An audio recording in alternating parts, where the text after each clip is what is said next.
Well, hi folks. Thank you for joining me. My name is Marc Paladino. This is Crosslights, where we are re-examining the end times. And we're doing so through my book, my 2024 book, The Threshold of Exile. Love to have you pick up a copy of it. Very informative. It's reasonably priced. I'm not out to just peddle books. I certainly would like you to just be exposed to some little different approach to what we commonly understood to be about the end times and about the fate of the lost.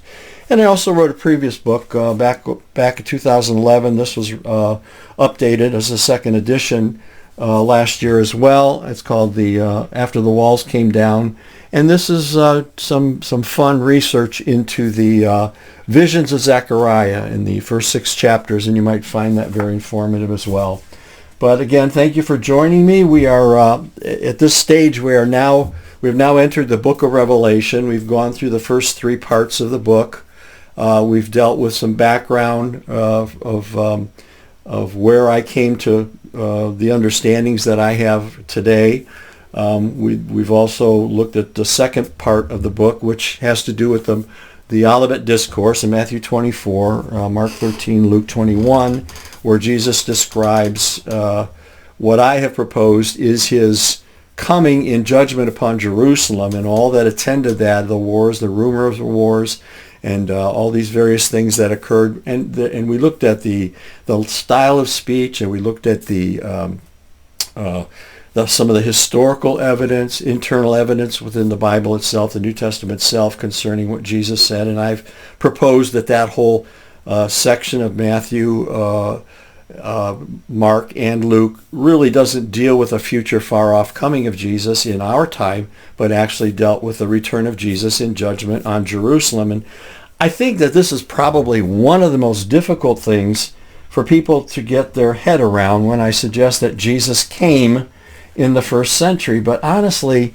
it's not so far-fetched, really, when you think about it, because throughout the Old Testament, we see, in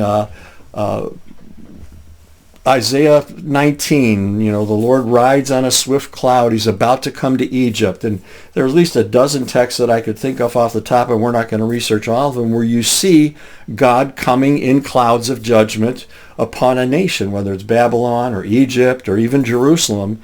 So this is characteristic of the language of the Bible concerning the arrival of God. We're going to see Jesus coming on a cloud in Revelation 14. John cries out, Jesus is coming on a cloud in Revelation 1. And so we have this whole idea of Jesus, who is God, very God, coming on the scene in clouds of judgment to judge Jerusalem and to bring the Old Covenant era to its final conclusion. Now let's look at something real quick, and this is a little bit of a departure from what I plan to do today as we arrive at Revelation 11, but maybe we're just backtracking a little bit. When we look especially at Revelation 6, because we see John seeing the vision of Jesus in chapter 1 of Revelation. The messages go out to the 7 churches, which we are told was written to them and was relevant to their circumstances 2,000 years ago. And then we see this great throne room vision, set of visions in Revelation 4 and 5, where the Lamb is given the book or the scroll and begins to break the seals. And we suggested that may have been from the book of Daniel, where Daniel was told to seal his visions until the time of the end. And so now Jesus, as we approach this time of the end, and that end is not the end of the world, it's the end of the era of Jewish privilege. Now, here's Jesus bursting forth on a white horse. Now, let's ask ourselves an important theological question. I've got my trusty little harmony of the Gospels here. And when Jesus gave his parable, it's in Matthew 21, it's in Mark 12, and it's also in Luke 20, and it's the parable of the vineyard. And the Lord speaks in this parable about having planted a vineyard and put around a wall around it. And of course, he's citing Isaiah 5, the Song of the Vineyard, where the Lord planted Israel. And he goes on to talk about how the vine growers mistreated his prophets, and then they killed his son. Now, all three of the accounts, Matthew, Mark, and Luke, say the same thing. In verse 40 of Matthew 21, it says, "Therefore, when the owner of the vineyard comes," in Mark 12 and verse 9, "he will come." And in verse 16 of Luke 20, he says, "he will come." Now, what happens? All three of these accounts tell us that the owner of the vineyard is going to come after they have killed his son. Now, watch what each of them say. He says, "Therefore, when the owner of the vineyard comes, what shall he do to those vine growers?" And he says, "They will bring the wretches to a wretched end, and he will rent out a vineyard to other vine growers." Mark 12, what will the owner of the vineyard do? Verse 9, "He will come and destroy the vine growers and will give out the vineyard to others." Luke 20, verse 16, "He will come and these vine growers and destroy these vine growers and will give the vineyard to others." Now, this is clearly universally understood as the transference of kingdom privilege from the Jews to the church, not the Gentiles, to the church, which is a Jew-Gentile body, okay? Now, here's my question. If Jesus did not come in the first century after his death and resurrection and ascension, if he did not return in judgment on Jerusalem, as the text suggests, then today, as we sit here 2,000 years later, the privilege of the kingdom has not yet been transferred to the church. Now, I don't think any of us would agree with that. We know that the church is now the possessors or the stewards of God's kingdom through the power of the Spirit at Pentecost, and Jesus gave his Spirit and commissioned his disciples and commissioned us to go out in the world and preach the gospel of the kingdom. And so with the church as what we might say the possessors of the kingdom, the instruments of the kingdom, the body through which the kingdom emerges, if Jesus didn't come in that time to destroy Jerusalem, destroy the vine growers, then we don't have the kingdom yet. So I think there's not only just this, what we might call this symbolic representation of God coming on the cloud in the Old Testament to judge nations and economies, but we have a clear statement in the parables of Jesus. In all three accounts, we are told he would come. So we need to understand that coming, not in Jesus coming and showing up and standing on the planet and saying, "Hi guys, I'm here, I'm going to set up my millennial kingdom." What we're talking about, Jesus coming in the clouds of glory, which is exactly how it's described in the Olivet Discourse in all three accounts, that there would be this toppling of powers, okay, as Jesus comes to bring judgment upon the old system. Not that God hates Jews. He's simply destroying the old system because that temple, that city, and all that it represented no longer had a place, because he had sent his son to establish the kingdom of God under the rulership of Jesus. Okay? So as Jesus is bursting forth in Revelation 6 on the white horse, we see the Son of God now coming, that the time has come for him to release the judgments upon the land, and we will see throughout Revelation, the theater is not the planet, the theater is the land, okay, the gay, okay, as the Lord comes. And so then in 7, we see during this whole eruption, that we see in 7 that there is a remnant, a first century remnant preserved. This is not a remnant that somehow goes, aha, now we believe in Jesus and this is all happening at the end of the world. No, Paul tells us in Romans 11, excuse me, that there was a remnant at the present time, just in Paul's present time, just like there was a remnant, and he uses Elijah's example, that the Lord had preserved 7,000 in Elijah's time, but that the Lord had now preserved a remnant in the same manner in Paul's present time. Okay, so this remnant we see in Revelation 11, Revelation 7, this 144,000. This is the remnant of Israel preserved in the time of the writing of Revelation, which most likely occurred pre-70 AD. This is all happening before the destruction of Jerusalem. And John's seen this vision. And by the way, there is certainly a number of pieces of reliable evidence that would dispute the idea that this was written late in the first century, 95, 96 AD under Domitian's reign, but it was in fact written during and seen during the reign of Nero. Now, in Revelation 8 and 9, we see the beginnings of the war effort, and we get really sort of a bird's eye view of the whole invasion. John will not get into the particulars of the infrastructure of the Roman Empire and the Caesars and the progression of Caesars and some of the different descriptions of the beast until later on in his second, or his recap, as we move into the second half of John's visions in chapter 12 and on. But in Revelation 8, we see this marvelous one-third imagery of 1/3 of the land, 1/3 of the water, 1/3 of the air, 1/3 of the trees, the birds. This 1/3 imagery is phenomenal because what it describes for us is Vespasian's northern campaign. And I showed you a map of Israel divided into its three regions: Galilee in the north, Samaria in the center, and Judea in the south.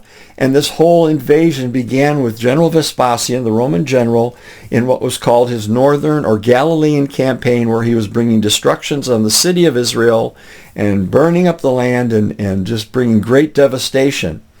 And then in Revelation 9, and I realize these are broad recaps, you have to go back and watch previous episodes to see this stuff in more detail, we get this imagery of where the war effort is transferred. It's been delayed and it's transferred to General Vespasian's son Titus. And Titus is actually the one who will eventually attack and destroy Jerusalem. Now, we aren't given the details of how that transfer occurred. We aren't given the details of the pause in the war that eventually resulted in Vespasian becoming emperor and Titus taking over the war effort. And we're going to actually see that in the second half. John's seeing one perspective, and then we're going to see another perspective. And may I remind you of something that we talked about earlier. It was from the book of Genesis. It was one of our important markers for understanding John's visions. And it was in Genesis 41 when Pharaoh saw a dream twice, two different perspectives. And Joseph interprets that in 41:28 and following, and he says it's God has shown it to Pharaoh what he is about to do. Very interesting. And in verse 32 it says, and the doubling of Pharaoh's dream means that the thing is fixed by God, and God will bring it about shortly. And so we saw this precedent specifically stated in Scripture, that these two visions seen by the same person, two perspectives on the same vision, which we're actually going to see here in Revelation, that it is an indicator that something came from John or from God, and it was going to happen shortly. And that just strengthens what we read in the very first verses of Revelation, that these things must shortly come to pass. And that would be obviously in John's time, okay? And so this first image of the four angels that we see in Revelation 9, they're bound at the Euphrates. These are not these are simply these are not human legions. They're prepared by God for this hour in history, and they have been summoned by Titus. So these are the forces that are behind the human army forces that are about to be released.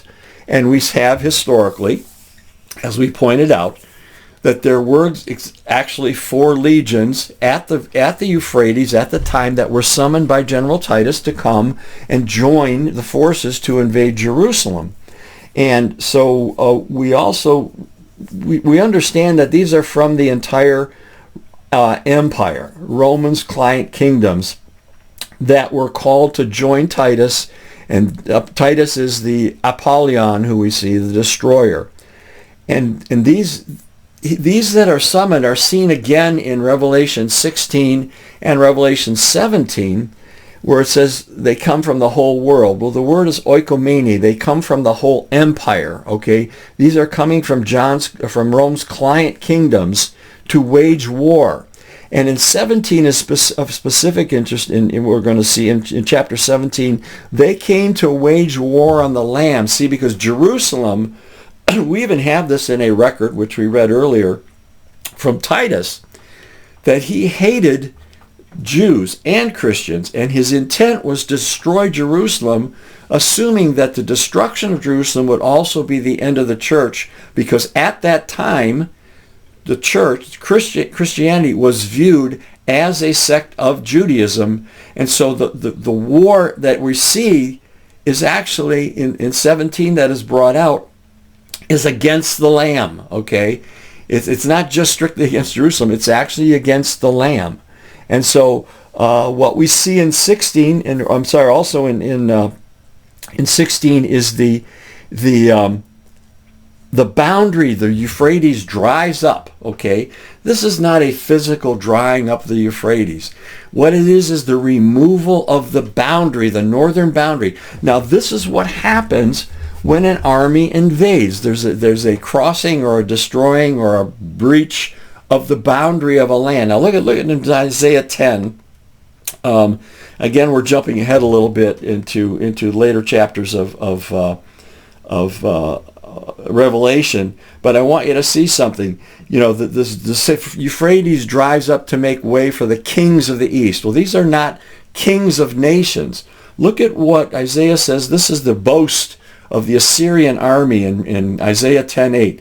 He says, he does not so intend, his heart does not so think, but in his heart to destroy. This is the king of Assyria, to cut off nations, not a few, for he says, are not my commanders all kings? So these powerful commanders are seen in the old world as kings, even though they're generals or leaders of various divisions of armies.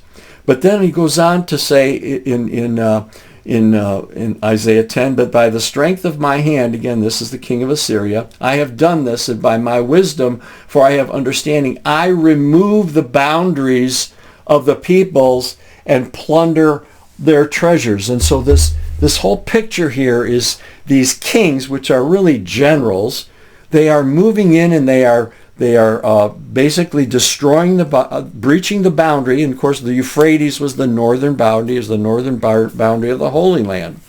And so we see this breach, and basically all it is that these kings are now going to participate in the full invasion of the Holy Land, bringing devastation where they go, and ultimately bring about the destruction of Jerusalem. This army described as a 200 million man army, these are not people. This is the horde of demonic forces that are behind the mounted soldiers. And I think I even did a simple calculation for you last time that if you take a Roman legion of 5,000 or 6,000 and divide it into 200 million, you get 40 or 50 or 35,000, depending on your exact calculation, which is exactly the size of the force, precisely the size of the force that came to invade Jerusalem. And so these are innumerable hordes of demonic spirits that have been summoned to destroy Jerusalem. And so their number in relation to those human horsemen is incidental. Remember the Gadarene demoniac. Jesus cured him in Mark 5 and 1-20. And he says, he was asking him, what's your name? He says, my name is Legion, for we are many. That doesn't mean he had exactly 5,000 demons. It just means it's a way of describing a host, okay? And so this force of 200 million that John sees, whether that's a literal number or not, is just an innumerable company of demonic spirits that are in energizing this human force of soldiers coming and descending upon the land to join Titus and then ultimately to destroy the city of Jerusalem. So we have some symbolism here, but we also have quite a bit of history, okay? And then we went to Revelation 10, and we saw a marvelous vision of a holy angel breaking through the heavenly realm. Excuse me again, I apologize. I'm getting over a bit of a cold that I've had here for a couple of weeks. But we see this angel, and he places a foot on the sea and a foot on the land, and we said this is most likely Jesus.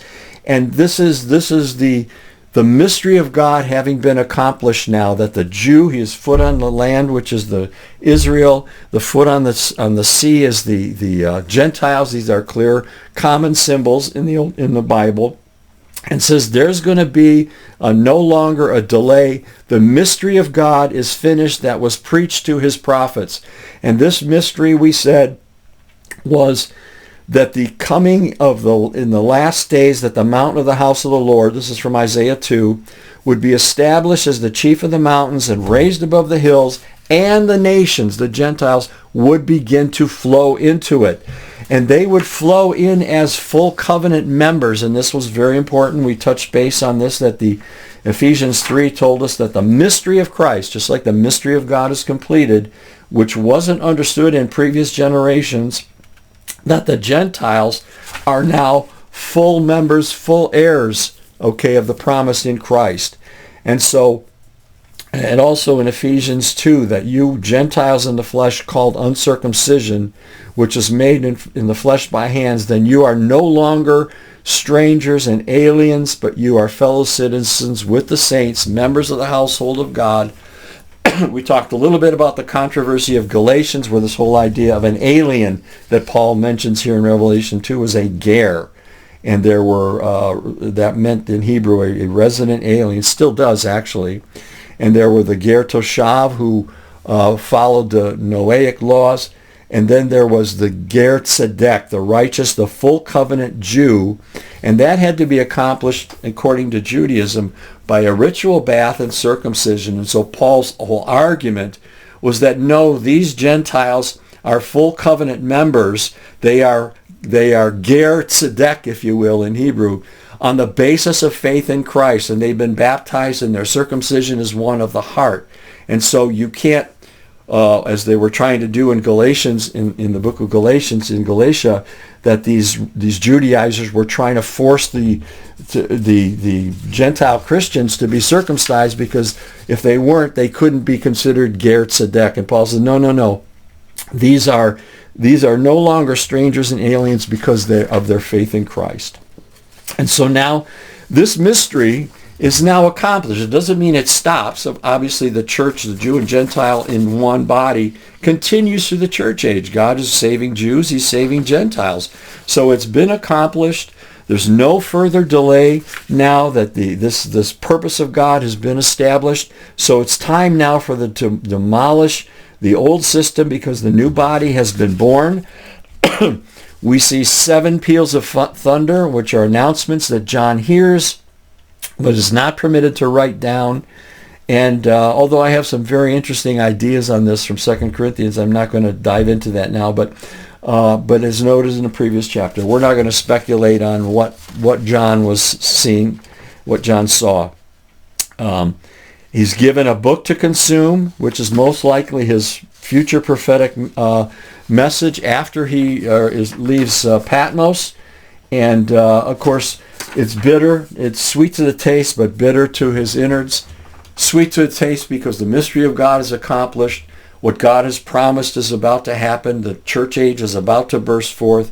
But he also has this, as it settles into his belly, it's bitter because all he has known in terms of his culture, all his lifestyle, his brethren according to the flesh, the Jews, this is all now going to be destroyed. So there's a bittersweet nature about this prophetic message.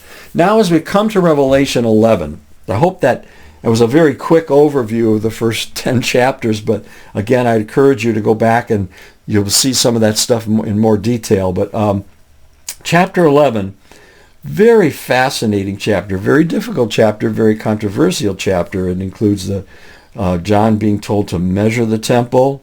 There's the vision of these two witnesses, and there's a consummation.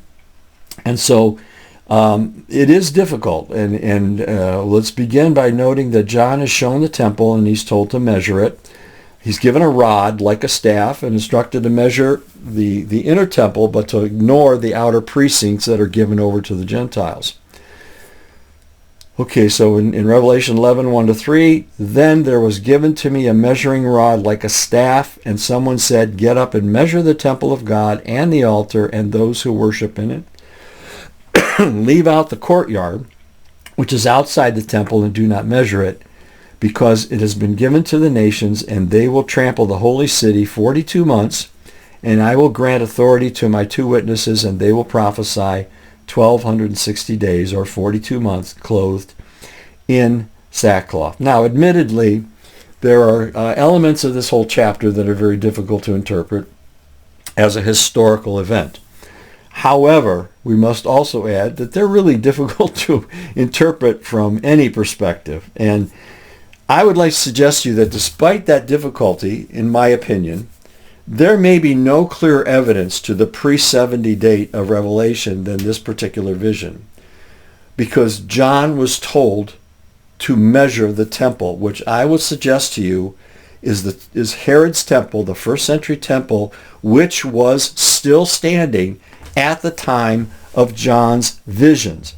Now, and I'd also suggest that the common interpretation that this is a future rebuilt temple really cannot be substantiated. We'd have to start with the presumption that this was written after the destruction of the temple, therefore it must be a future temple. But we don't have to say Revelation was written before 70 AD, so therefore this must be the current temple. We can start with this vision and let it tell us that this must have occurred before 70 AD. So stick with me for a minute, because in this temple in Revelation 11 was the existing physical structure that John was personally told to make a measurement of, or an assessment. So let's consider the following reasons that this was Herod's temple in the first century. First, I'd like to draw your attention to the prophet Ezekiel. In Ezekiel 40, 1-5, the prophet is shown a visionary structure that is about to be measured. He is allowed to observe it, but not to take part in the measuring process. And I would suggest to you that an object outside the material world could only be measured by a being, or assessed by a being such as an angel who existed outside the material world as well.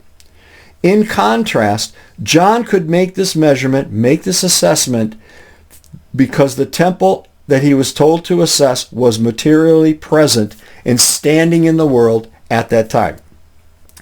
It is called the temple of God because, just like in 2 Thessalonians 2, when we said that the zealots had taken their seat in the temple of God, that this was still the temple emeritus. It was still a temple that had standing according to Hebrews 9. So John can refer to it, the angel can refer to it as the temple of God. In Hebrews 9, by this the Spirit was making evident the way of the holy places has not been revealed, the first dwelling place yet having a standing, that is, still having position before God, because it was an institution that he had established.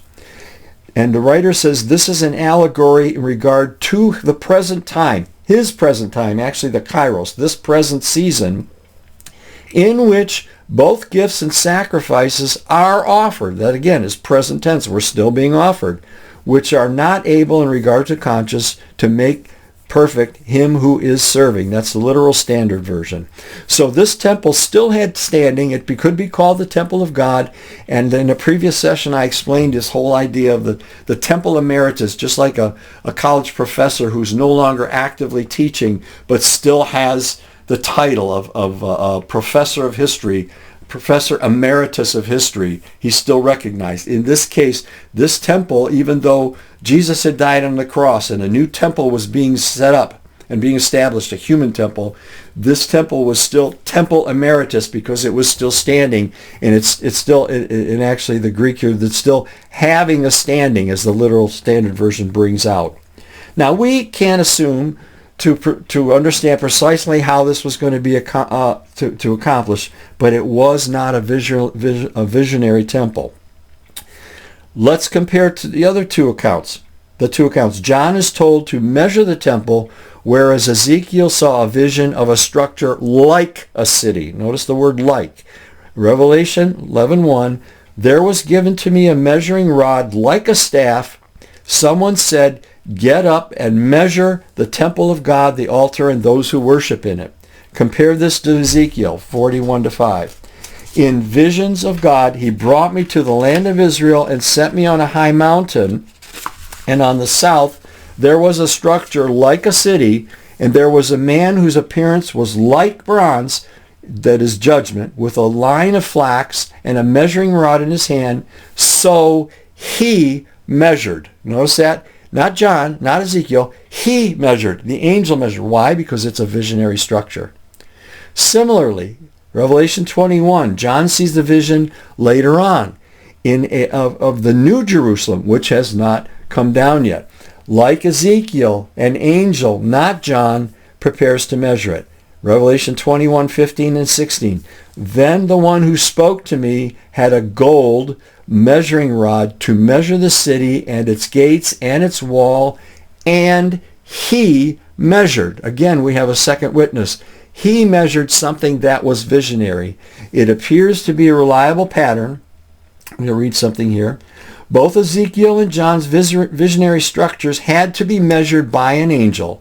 However, in Revelation 11, John himself is just instructed to measure a structure that would have been standing physically at the time that he saw it. Therefore, he couldn't conduct that assessment.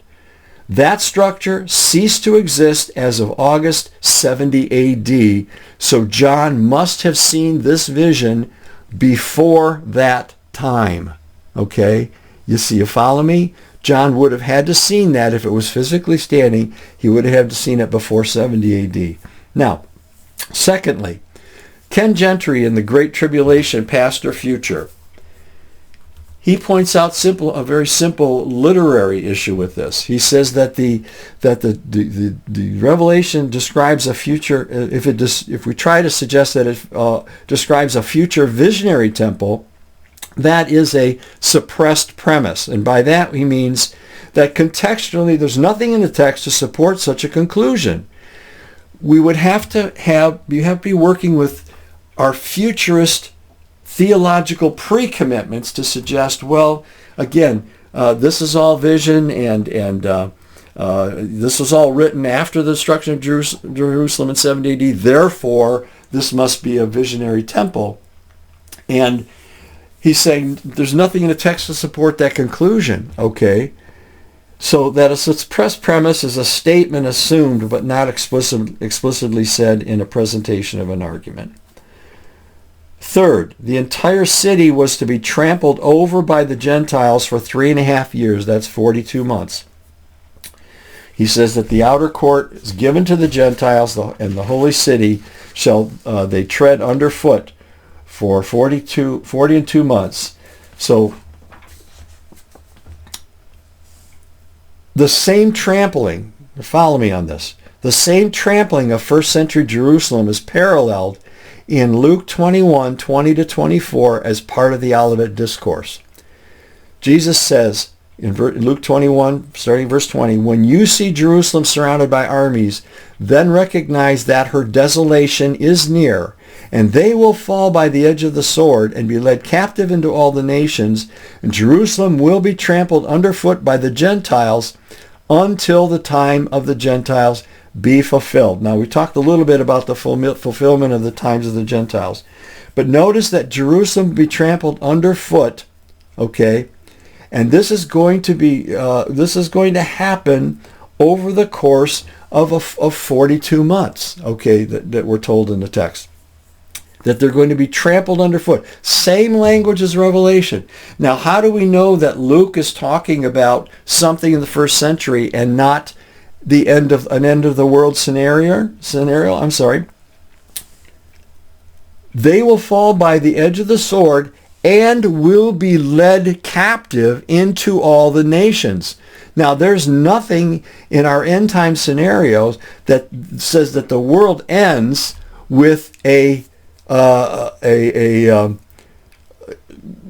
being led captive into all the nations. Okay, this is a first century reality, that Israel's captivity, Israel's dispersion among all the nations occurs in the first century. It does not happen at the end of the world. So that we understand that no sacred text stands on its own singular witness. Paul tells us in 2 Corinthians 13:1, every fact is to be confirmed by the testimony of 2 or 3 witnesses. It's so that this provision of the words of Jesus complement the vision of Revelation 11. We see 2 events describing the same thing, this trampling under of Jerusalem. So the text and Luke of Revelation provide mutual scriptural witness to the events. So, since we have established in part 2 of the book that this period of 3.5 years in Revelation was in reference to the Roman advance on Jerusalem in 66, 70 AD, Luke's Gospel and John's vision mutually confirm these events. I want you to also notice that there's both demolition and preservation in this whole idea of measurements, whether we want to look at this as a physical measurement that's John being told to do. The first text would be in 2 Kings 21, where we're told that the Lord's going to bring a calamity on Jerusalem and Judah. I will stretch over Jerusalem the line, that is the measure of Samaria, and the plummet of the house of Ahab, and I will abandon the remnant of my inheritance and deliver them to the hand of their enemies, and they'll become a spoil and a plunder to all their enemies, because they have done evil and provoked me to anger. So what we see is that Samaria was to be the measure. Okay, Samaria was to be the plumb line by which the judgment upon Israel and its capital, Assyria, that the northern kingdom and its capital of Samaria would be overrun by Assyria. And that would be the metric, that would be the measure. What happened to Samaria was going to happen to Jerusalem. And so the Lord is stretching out this measuring line, and it's to say this is how it's going to happen. Now there's also preservation, which is kind of interesting also, that there's not only destruction but preservation. In Revelation 7 we saw that interlude, the sealing of the 144,000 from the tribes of Israel, and this appearing of this great multitude that came out of the Great Tribulation. So we see in the measuring of the temple sanctuary, we have a picture how God was protecting those faithful Jews who would be associated with worship and access to God in the Holy of Holies, but that access was no longer available to the Old Covenant people, okay? And so we see that the Gentile inclusion, those who are worshiping, these are no longer strangers. These have access. But the outer court is reserved now for foreigners. That was part of the old temple structure, that the foreigners had access to the outer courts. And what we're seeing here is that the rest of the nation has now become foreigners as Gentiles with respect to the new covenant. And actually, if we go backtrack into Revelation 8, we see this as Vespasian is attacking the nation and descending down upon the land of Israel. What does he see? He sees this great mountain, which we said was the power and strength of Jerusalem, elite over the nations, the strength, the mountain, the jurisdiction, if you will. What's happening? It's the mountain begins to burn with fire, that is with judgment. And where is it thrown? It's thrown into the sea. So the sea, again, is this dispersion among the Gentiles. So all of this carries the same imagery, that this all has something to do with a first century scenario. And so we're going to kind of cut it off there. I know there was a lot we covered in this segment, and there's yet more to cover. And as I said, it's kind of an enigma. It's not simple to understand, but we're going to wade our way through it, and I hope that you've learned something from the session. May God richly bless you. Thank you for tuning in.